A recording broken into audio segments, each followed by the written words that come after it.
ada penjagaan. Dan yang lapor ke kasar saya, lapor ke kasar. Jenderal tidak boleh salah, apalagi masalah baut jembatan yang hilang. Sampai-sampai Haji Umar sebagai anggota DPD harus turun tangan menangani masalah baut yang hilang. Ingat, ini kesalahan fatal yang dilakukan oleh Haji Umar. Jenderal tidak boleh salah. Yang salah yang melapor. Kenapa tidak menangkap saja yang mencuri baut? Kan begitu logikanya. Jadi teman-teman, Haji Umar, tolong pikirkan rakyat Aceh berpenghasilan 165.000 per hari. Seperti yang didapatkan oleh tentara.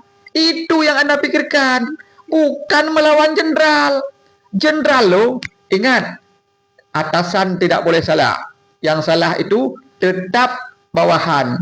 Ini yang mengaku masalah baut hilang ini kan Kamtipnas ya. Nggak tahu lah namanya. Oh, Babinsa bawahan. Masa Kasat Jenderal Bintang 4 dipersalahkan? Tolonglah Haji Umar, pikirkan bagaimana rakyat Aceh mendapatkan penghasilan 165.000 seperti tentara.